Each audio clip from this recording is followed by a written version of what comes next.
नमस्कार दोस्तों, story audio book Mumbai channel में आपका स्वागत है। अगर आपको ये कहानी पसंद आती है तो चैनल को सब्सक्राइब करें। तो चलिए शुरू करते हैं। होटल के प्राइवेट कमरे में। अब तक आप लोगों ने सुना कि मार्क स्मिथ गीता गायकवाड़ के साथ बिस्तर पर था और वह गीता को चूम रहा था, लेकिन गीता की बॉडी भी रिक्वेस्ट कर रही थी। वह दिमाग से चाहती थी कि वो उसे छोड़ दे, लेकिन फिर भी वह उसे नहीं छोड़ती, तो वह उसे धमकाने लगी। और मार्क स्मिथ ऐसा इंसान था जिसे किसी की धमकी बर्दाश्त नहीं थी। वह अपनी खतरनाक आवाज में गीता गायकवाड़ को घूरते हुए बोला, क्या तुम्हें सच में लगता है कि तुम हर्षवर्धन रावत की बिस्तर तक जा सकती हो, वह भी बिना मेरी मदद के? तुम्हें क्या लगता है तुम उसे ड्रग देखकर कमरे तक ले आने में कामयाब रही हो? और यह सब कुछ तुमने खुद किया है? बिल्कुल नहीं, मैंने तुम्हारी मदद की है, लेकिन तुम इतनी बेवकूफ हो कि तुम एक भी काम नहीं कर पाए। तुमसे तो अच्छी उसकी वह बीवी है, दिखने में भी खूबसूरत, और दिमाग में तो तुम उसका कहीं पर भी मुकाबला नहीं कर सकती। अगर अभी भी तुम उसे हासिल करना चाहती हो तो मेरा साथ दो, मैं तुम्हें उसे हासिल करने में मदद करूंगा। वहीं ये सुनकर गीता गायकवाड़ भी शांत हो गई। वह उसे देखते हुए बोली, तुम मुझसे क्या करवाना चाहते हो? तो मार्क स्मिथ बोला, वक्त आने पर पता चल जाएगा, अभी के लिए तो मैं बस तुम्हें चखना चाहता हूँ। आखिरकार उसके बाद तो तुम हर्षवर्धन की हो जाओगी, लेकिन मैं चाहता हूँ कि मैं उससे पहले तुम्हें चख लूं। इतना बोलकर वह उसे पर टूट पड़ा। गीता गायकवाड़ भी अब उसको दूर नहीं कर रही थी। आखिरकार उसका दिल सच में हर्षवर्धन की पावर पर आ गया था, और वह जानती थी कि वह हर्षवर्धन को नाराज नहीं कर सकती। इसलिए उसने मार्क स्मिथ के साथ हाथ मिलाने का सोचा, लेकिन उसे नहीं लगा था कि मिस्टर स्मिथ इस हद तक आगे बढ़ेगा और वह उसके साथ सोने के बारे में सोचेगा। लेकिन अब तक काफी देर हो चुकी थी। वह पूरी तरह से फंस चुकी थी और वह मार्क स्मिथ को सामने से चूमने लगी थी। उसकी नजरों में तो अभी मार्क की जगह पर हर्षवर्धन ही घूम रहा था, और उसे लग रहा था कि वह हर्षवर्धन के साथ ही सोई है।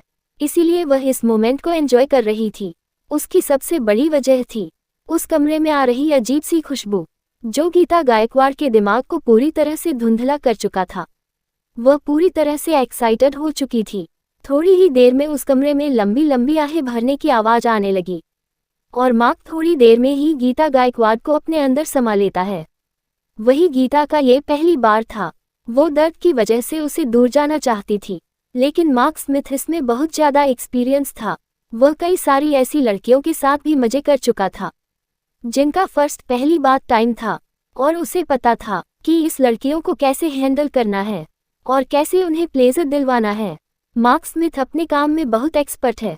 थोड़ी ही देर में गीत गायकवाड़ भी उसके साथ एंजॉय करने लगा। अब तो वह हर्षवर्धन तक को भूल चुकी थी। आखिरकार 30 साल की औरत जिसने कभी किसी को नहीं छुआ, वैसी सिचुएशन में खुद को कंट्रोल कैसे कर सकती थी? पूरी रात उन लोगों का सिलसिला ऐसे ही चला रहा। हर्षवर्धन के प्रेसिडेंशियल स्वीट में दूसरी ओर हर्षवर्धन के कमरे में माहौल काफी गंभीर था। जैसे ही अनाया हर्षवर्धन को लेकर वहां पहुंची, वह अनाया को चूमने लगा। अनाया समझ गई कि हर्षवर्धन की हालत काफी सीरियस है। उसने तुरंत की एक्यूपंक्चर नीडल से हर्षवर्धन को शांत करने की कोशिश की, लेकिन तरीका काम नहीं आ रहा था। अनाया ने उसकी नब्ज चेक की। सच में उसके शरीर में ड्रग्स था। अनाया ने ड्रग के लिए एंटीडोट पहले ही मंगवा लिया था। अनाया तुरंत ही हर्षवर्धन को एंटीडोट देती है। उसके बाद वह उसे शावर के नीचे खड़ा करती है। अब तक हर्षवर्धन को हल्का हल्का सा होश आ रहा था, लेकिन फिर भी वह पूरी तरह से ठीक नहीं हो रहा था। हर्षवर्धन बाथरॉब पहनकर बाहर आया। अनाया अभी भी उसकी मदद कर रही थी, और वो हर्षवर्धन को चेक कर रही थी, कहीं कोई गड़बड़ तो नहीं है। लेकिन हर्षवर्धन अभी भी तड़प रहा था। उसकी ऐसे हालात देखकर अनाया को थोड़ा अजीब लगा। उसने वापस उसकी नब्ज चेक की, तो सच में ड्रग्स का असर कम हो रहा था, लेकिन कुछ गड़बड़ थी, और वो बात उसे समझ नहीं आ रही थी कि अभी भी उसके शरीर में ड्रग क्यों है। जैसे ही अनाया कुछ सोच रही थी, तभी सेक्रेटरी बेला और रजत अंदर आए। उसके साथ साथ जिंदल ब्रदर और बंसल ब्रदर्स भी थे। हर्षवर्धन की ऐसी हालत देखकर वह लोग भी चिंतित थे।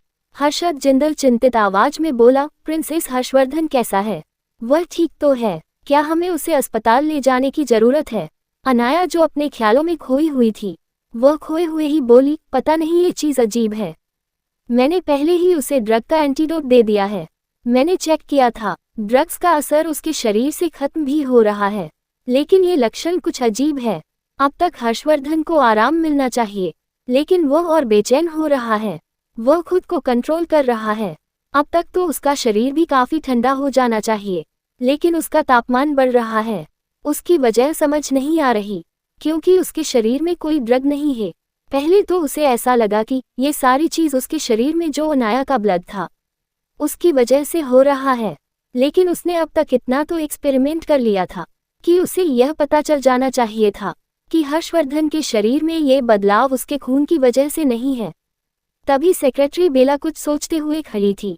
वह गंभीर आवाज में बोली, मास्टर, आपने बॉस की चिंता की वजह से एक चीज नोटिस नहीं की। ये सुनकर अनाया बोली, अंडस्को, कौन सी चीज? तो बेला बोली, जिस कमरे में बॉस को रखा गया था वहां आपको कोई स्मेल आई थी। आपने मास्क भी पहन लिया था, लेकिन मैं यह नहीं जान पाई कि वह स्मेल कौन सी है। ये सुनते ही अनाया तुरंत अपनी आंखें बंद करती है और याद करने की कोशिश करती है कि वह खुशबू क्या थी। वह याद आते ही अनाया अपनी जगह से खड़ी हुई और गुस्सैल आवाज में बोली, ऐसा कैसे हो सकता है? वह खुशबू यहाँ कैसे हो सकती है? उस खुशबू को तो पहले ही बैन करवा दिया गया है। अनाया को इतना गुस्से में देखकर आकाश जिंदल बोला, प्रिंसेस, क्या बात कर रही हो और क्या हुआ है, तुम साफ साफ बताओ। तो अनाया हर्षवर्धन को देखते हुए चिंतित आवाज में बोली, आकाश भाई, एक खास प्रकार का ड्रग है जिसका इन्वेंशन मेरी ही गलती की वजह से हुआ था। मैं कैलिफोर्निया में एक ड्रग्स पर रिसर्च कर रही थी। उस ड्रग का सबसे महत्व का काम था शरीर के एड्रेनालाइन को बढ़ाना। ये ड्रग बॉर्डर पर काम कर रहे सैनिकों के लिए थी। इमरजेंसी की सिचुएशन में ये ड्रग किसी भी सैनिक की जान बचाने के लिए काफ़ी थी, क्योंकि इस ड्रग के लेने के बाद इंसान को बहुत ज़्यादा ताकत और फुर्ती मिलती थी। लेकिन ड्रग बनाते वक्त मुझे समझ आ गया था कि यह चीज़ बहुत ज़्यादा साइड इफ़ेक्ट भी देती है, क्योंकि यह शरीर में एड्रीनलिन ग्रंथि के साथ साथ हार्मोनल ग्रंथि को भी उत्तेजित कर देती है, वो भी बहुत ज़्यादा। दोनों ग्रंथियों के एक साथ एक्टिवेट होने की वजह से इस ड्रग का कोई भी एंटीडोट नहीं है, सिवाय ऑपोजिट जेंडर के साथ सोने के। यही वजह थी कि यह ड्रग बेन था, या फिर कह सकते हैं मैंने इस पर रिसर्च बंद कर दी। उसके बाद वह थोड़ी चिंतित आवाज में बोली, लेकिन मुझे समझ नहीं आ रहा ये ड्रग बनाई किसने और इसका फॉर्मूला बाहर कैसे गया, क्योंकि मैंने सारे केमिकल और डेटा को खुद डिस्ट्रॉय कर दिया था। अगर यह अभी भी बन रही है, इसका मतलब ये ब्लैक मार्केट में अवेलेबल है। तभी हर्षद जिंदल चिंतित आवाज में बोली, लेकिन प्रिंसेस, अभी सबसे बड़ी प्रॉब्लम हर्षवर्धन की है। अगर इसका कोई इलाज नहीं है तो हम हर्षवर्धन को ठीक कैसे करेंगे? ये सुनकर अनाया भी समझ गई कि उनका कहना है का मतलब क्या है। तभी अनाया बोली, तुम लोग जाओ, मैं देख लूंगी। उसके बाद वह बेला की ओर देखकर गुस्से में बोली, अंडस्को, मुझे जानना है किसने इस ड्रग का फॉर्मूला लीक किया है। मुझे 1 हफ्ते के अंदर अंदर पूरी रिपोर्ट चाहिए, और वह लोग भी अपने सामने चाहिए जिसने ये ड्रग का फॉर्मूला लीक किया है। और यह भी जानकारी इकट्ठा करो कि यह ड्रग अभी भी कौन बना रहा है। तभी विधान बंसल बोला, ऐना, अगर तुम्हें मेरी कोई मदद चाहिए तो तुम बता सकती हो। ये सुनकर अनाया बोली, नहीं विधान भाई, अभी जरूरत नहीं है। इन्फॉर्मेशन पहले बहुत अच्छे से निकल सकती है।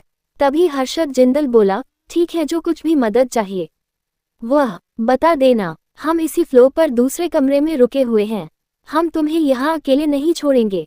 दोनों बंसल ब्रदर्स भी वहीं पर रुक गए, क्योंकि यह पूरा फ्लो उन्हीं का है। अनाया के कहने पर सेक्रेटरी रजत ने बुक कर लिया था। अब इस फ्लो की सिक्योरिटी भी बहुत ज़्यादा टाइट करवा दी गई थी, यहाँ तक कि नीचे से ऊपर तो कोई आ ही नहीं सकता था। जो डॉक्टर की टीम और दवाएं मंगाई गई थी वह भी चॉपर के जरिए ऊपर से आई थी। उन सब के जाने के बाद अनाया सेक्रेटरी रजत से बोली, जब तक सुबह नहीं हो जाती तब तक मुझे पूरी डिटेल चाहिए। इन सब के पीछे किसका हाथ था, और मुझे पता है हमारे पहुंचने से पहले उस कमरे में एक लड़की थी, मुझे उसकी भी डिटेल चाहिए। हर चीज़ मुझे जल्द से जल्द पता करके बताओ। उन लोगों के जाने के बाद अनाया कमरे को बंद कर देती है। दोनों रोबोट बाहर ही खड़े थे।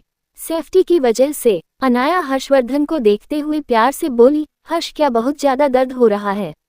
तो हर्षवर्धन अपनी मुठिया कसते हुए बोला, नहीं बीवी, तुम चिंता मत करो, सब कुछ ठीक है, मैं खुद को कंट्रोल कर सकता हूँ।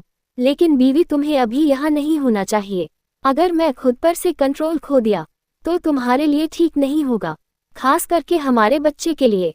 ये सुनकर अनाया बोली, बिल्कुल नहीं, मैं यहीं पर रहूंगी। उन लोगों ने ऐसे ही 1 घंटे जितना वक्त गुजर गया है।